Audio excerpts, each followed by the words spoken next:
The Power of I Am. Thank you. Thank you. This is her 9th speech from the Confident Communicator.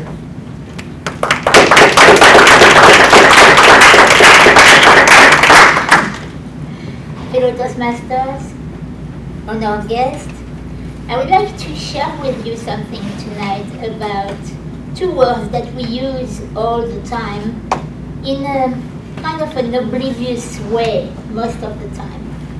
Those words are I am. In the Old Testament it said that I am is the name of God revealed to Moses, and that it brings up the holiness in us when we use it.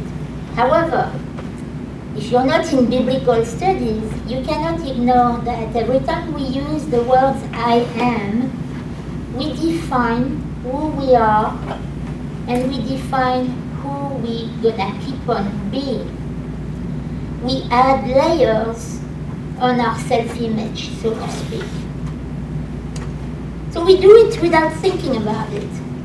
I am such a klutz. I am so disorganized. I'm broke. I am sick and tired of this. We do that on and on and on. And we don't notice it, we don't hear it, but our subconscious does. And our subconscious is pretty much what runs the show. You think you're in control? Think again.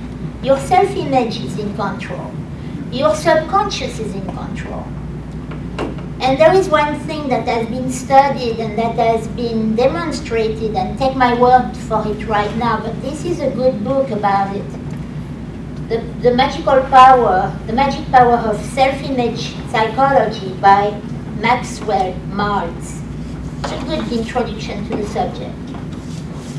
It says, in a nutshell, nobody can outperform their self-image. That's worth repeating. Nobody can outperform their self-image, their sense of self.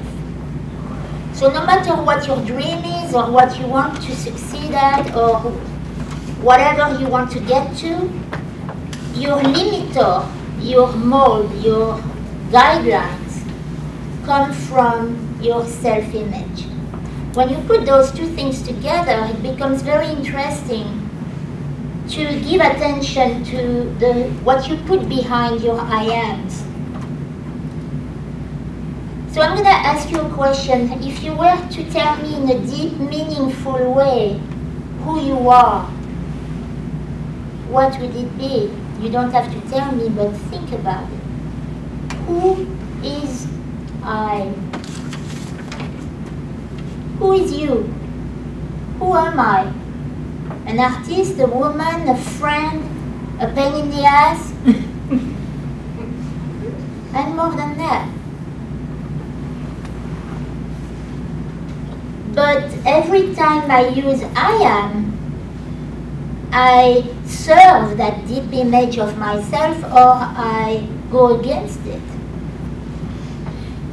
I would like to invite you to do a little experiment in the next few days or few weeks. Try to crank up your awareness of how many times a day you say I am and what you put just behind it. Just give it a little attention for the game, for the heck of it, for the experiment. And also notice if you have reservations or resistance to changing what you're saying. Are you defending something that you have put together with I am for a long time? Are you tempted to keep that definition of yourself, or are you at ease with letting it go?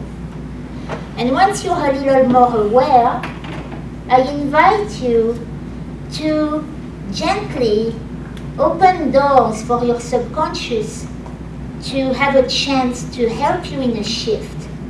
For example, I am such a klutz.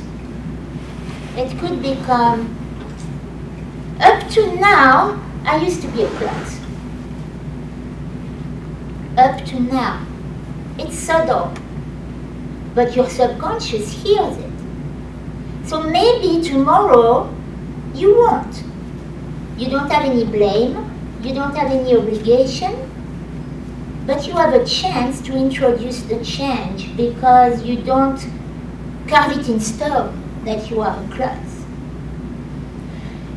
After doing that for a while, and if you feel excited about it, go bold. Go full out. I am so good at this. I am creative. I am in love with my life. I am so happy to be here. I am willing to go further. I wonder how I could change this instead of being sick and tired of it. And in a few weeks, I want you to talk to me about what happens and if you liked it and what it brought in for you. Thank you.